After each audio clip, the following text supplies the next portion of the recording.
ఒక అంశ పాలు నీళ్ళని ఎట్లయితే వేరేస్ అంటారో అట్లా ఒక మతంలోని ఉన్మాదాన్ని ఎట్లా వేరేయాలి, ప్రజలు ఎట్లా అప్రమత్తంగా జాగరూకంగా ఉంటారంటే ఏం చెప్తారు? పాలు నీళ్లు కలిసిపోయినంత స్పష్టంగా మతం కలిసిపోలేదు. అంశ అనేది ఒక కాల్పనికమైనటువంటి వర్ణన. అటువంటిది ఎక్కడ ప్రపంచంలో పాలు నీళ్ళని వేరు చేసేది పుస్తకాల్లో చెప్తే ఎటువంటి అంశం మనం ఎక్కడ చూడలేదు, లేదు కూడా. అసలు రాజహంస అనేటువంటి ప్రాణి లేదు. అయితే ఒకవేళ ఉందని అనుకుందాం, మనకి ఏం పోయింది. కానీ నేను అనేది ఏంటంటే ఈ మతంలో ఆ విధంగా విడదీయడానికి అంత దట్టంగా ఏం కలిసిలేవు. ఈ మత సూత్రాలు అందరూ కలిసి బతుకుండాలనే చెప్పినాయి. ఏ మతంలో మీరు లోపలికి వెళ్ళి చూసినా సరే పైకి వెళ్ళిన తర్వాత స్వర్గంలో ఎంతమంది ముస్లింలు ఎంతమంది ముస్లిమేతరులు ఉన్నారనేది మహమ్మద్ ప్రవక్త సందర్భంలో తను వెళ్ళాడు ఆయన పైకి, వాళ్ళ కథనం ప్రకారం. ఆయన పైకి వెళ్ళి చూసినప్పుడు ఎంతమంది ముస్లింస్ ఉన్నారు, ఎంతమంది ముస్లిమేతరులు ఉన్నారు అని చెప్పాడు. దాని అర్థం ఏంటి, ముస్లిమేతరులు కూడా స్వర్గానికి వెళ్తారండి.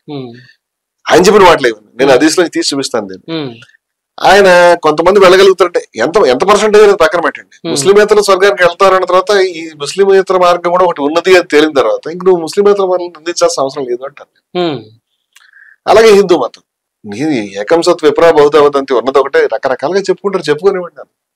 జైనులు సప్తభంగివాదం అని ఒక అద్భుతం. ఒకే సత్యం ఉండదు, ఒకేసారి అనేక సత్యాలు ఎగ్జిస్టెన్స్ లో ఉంటాయి, 7 సత్యాలు ఉంటాయని చెప్పారు. ఉన్నది ఒకటే సత్యం, అది మేం చెప్పిందే అని చెప్పడం మతం. భారతదేశంలో మతాలు ఎంత దూరం వెళ్ళిపోయాయంటే సప్తభంగివాదం అని, అనేకాంతవాదం అని దాని పేర్లు ఉన్నాయి. వాళ్ళు చెప్పింది ఏమిటంటే ఒక సత్యం కాదు, ఒకేసారి 7 సత్యాలు సాధ్యం, ఒకేసారి 7 నిజాలు ఉంటాయండి. ఉన్నది ఒకటే, దాన్ని అనేక రకాలుగా నిర్వచిస్తారు అని ఋగ్వేదం చెప్పింది. ఇట్లా ప్రతి మతం కూడా ఇంకో దాని ఎగ్జిస్టెన్స్ ని దాని గౌరవాన్ని శుభ్రంగా ప్రకటించినాయి. ఆ మణుల్ని తీసుకెళ్లి మనం మ్యాగ్నిఫై చేసుకోవాలి.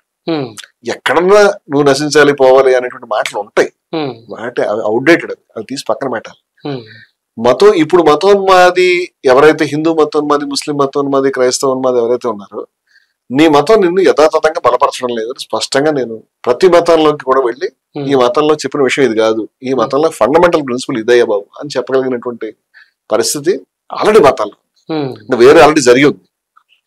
అయితే జరిగి ఉంది కాబట్టి మీరు చెప్పిన పాలు నీళ్ళు అని చెప్తున్నారు కదా, పాలు విషం అంటే ఇంకా బెటర్ గా ఉంటుందేమో. ఈ పాలల్లో విషపు చుక్కలు కలిపే ప్రయత్నం జరుగుతుంది. పాలల్లో విషపు చుక్కలు కలిపే ప్రయత్నం, చుక్కలు కాకపోతే విషపు లోటాలనండి. ఇప్పుడు ఈ పాలు మత ధర్మ సూత్రాలు ఏవైతే ఉన్నాయో దాంట్లో మా మతమే ఉండాలి, హిందూ భాయ్ భాయ్, అంతా హైందవమే ఉండాలి అనేటువంటిది పాయిజన్. ఏకం సత్ విప్రబోధవదంతి అనేది ఉన్నటువంటి పాలు. దీంట్లో నువ్వు దీన్ని తీసుకొచ్చి పోస్తున్నావు. అలాగే మానవాళ్ళంతా కూడా ఉంటారు, వాళ్ళదేమీ అభ్యంతరం లేదు, వాళ్ళలో కొంతమంది స్వర్గానికి పెడతారు అని మహమ్మద్ ప్రవక్త చెప్పడం అనేది ఏదైతే ఉందో, ఒక మనిషిని చంపేస్తే అని చెప్పడం ఏదైతే ఖురాన్ లో ఒక ఆయత్ ఉన్నది. ఆయతలో ఏం చెప్తారంటే, నువ్వు సత్కార్యం అంటే తూర్పుకి పడమరకి మొహాలు తిప్పడం కాదు. మన వాళ్ళంతా మీరు నమాజ్ చేసేటప్పుడు ఒక డైరెక్షన్ తిప్పుతారు, మీకు తెలుసు కదా, దాన్ని ఉద్దేశించి అన్నట్టున్నారు. సత్కార్యం అంటే తూర్పుకో పడమరకో మొహాలు తిప్పడం కాదు. సత్కార్యం అంటే అది చాలా పెద్ద వర్ణన ఉంటుంది. దాంట్లో చోట చెప్తాడు, మీకు ప్రియమైన ధనం ఏదైతే ఉన్నదో దీన్ని బంధువుల గురించి, అనాథల గురించి, బంధువులు కాదు అనాథల గురించి, శరణార్థుల గురించి, పాఠశాలల గురించి వ్యయం చేయండి అన్నాడు. ఇక్కడ మీరు కొంచెం లోతుకెళ్ళి చూస్తే మీకు ప్రియమైన ధనం అంటే ఏమిటి? మీ దగ్గర డబ్బు ఉంది, నా దగ్గర 500 రూపాయలు కట్టుంది. దీంట్లో ఇది ప్రియమైనది, ఇది అప్రియమైనది మీరు చెప్పగలుగుతారు? డబ్బు అయితే ఒకటే కదా. ప్రియమైన ధనం అని వాళ్ళు అంటారంటే డబ్బు గురించి చెప్పట్లేదు.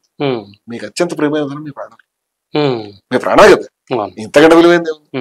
సో ఈ ప్రాణాన్ని వాళ్ళు ఏం చేయబడ్డారు? ఎవరి గురించి? బాటసారి గురించి, ముస్లిం గురించి కాదు. ఖురాన్లో ఉంది ఇది.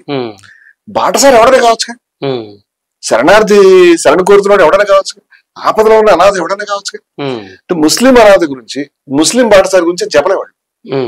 బాటసారి అంటే రోడ్డు మీద పోయేవాడు, వాడు కమ్మడు, కాపోడు, హిందువు, దళితుడు ఎవడనే కావచ్చు. వాడి గురించి ఏమేమన్నారు? నీ ప్రాణం ఏమన్నారు? ఇది ఖురాన్లో చెప్పారు. ఇంతకంటే ఎవడో చెప్తాడు. నీకు వల్ల నీ పొరుగువాడిని ప్రేమించమని యేసుక్రీస్తు శర్మనాంది మౌంట్లో కొండమీద ప్రసంగంలో చెప్పాడు. నీ పొరుగువాడు ఎవడు?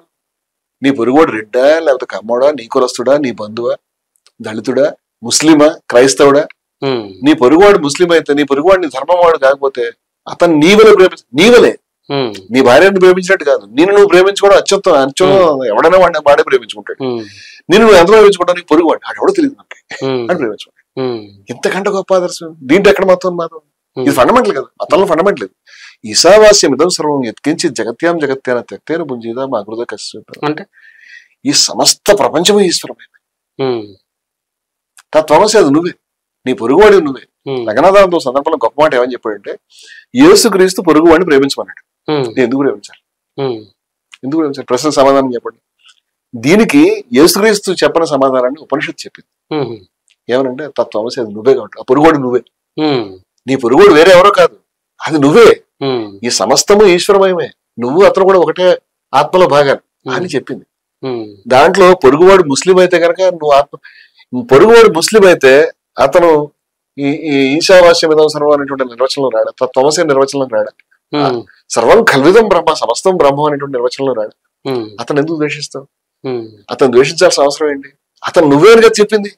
ముస్లిం అయితే ఈ శ్లోకం వర్తించదు అని దాని కింద రాశారా? వేరే ధర్మం అయితే వర్తించదు రాశారు? లేదే. అంటే మతంలో ఫండమెంటల్స్ క్లియర్ గా ఉన్నాయి. మతంలో ఫండమెంటల్స్ ఇది ప్రధాన సూత్రాలు. ఇక రకరకాల విషయాలు యాడ్ అయిన ఉంటాయి కదా, వాటిని మనం వేరు చేసుకోవచ్చు. నేను ఏమంటానంటే ఇప్పుడు ఈ యాడ్ అయినప్పుడు తీవ్రంగా లేదు, కానీ మతోన్మాది కొత్త కలుపుతున్నాడు దీంట్లో. నువ్వు ఉండడానికి వీల్లేదు, నేను ఇస్లాం రాజ్యమే స్థాపిస్తాను, బాంబులతో చంపేస్తాను మిమ్మల్ని అందరినీ, భారతదేశం ఒకనాటి ఇస్లాం రాజ్యం స్థాపన చేస్తాం, మిమ్మల్ని అందరినీ చంపేస్తాను చెప్తారు వాళ్ళు. అంటే అందరూ చెప్పట్లేదు. అలాగే భారతదేశంలో మీరు ఉండడానికి వీల్లేదు, రక్త నదులు పారిస్తాం అని వాళ్ళు హరిద్వార్లో ఎక్కడ ధర్మ సంస్థ పెట్టుకుని మొత్తం మొత్తం జన హత్యాకాండకు పాల్పడడానికి సాధువులు సన్యాసులు పిలిపించారు. నేను ఎవరిని చంపాలి నేను కాదా అని అడుగుతున్నాడు. మతం అలా చెప్పలేదు. అంచేత ఈ విషయాన్ని తీసుకొచ్చి ఆ అమృతాన్ని, నువ్వు తత్వమసి అనే అమృతాన్ని, ఈశావాస్యం ఇదం సర్వం అనే అమృతాన్ని, పొరుగువాడిని నాకులా ప్రేమించాలనే అమృతాన్ని, లేకపోతే పాలు నీ బాటసారి గురించి ప్రాణాలు ఇవ్వమనేటువంటి అమృతాన్ని మనం పాడు చేస్తాం. ఇది పాడు చేయాల్సిన అవసరం లేదు, ఇది ఆపాలి అర్జెంట్ గా. ఇది మతోన్మాదాన్ని మతం సపోర్ట్ చేయట్లేదు. సో మతోన్మాదం వేరే విషయం. మనం భారతదేశంలో కలిసి బ్రతికాము ఒకరోజు కాదు. చాలా మంది ఏమనుకుంటారంటే ముస్లిమ్స్ మొన్న వచ్చారు, వాళ్ళు తెలియట్లేదు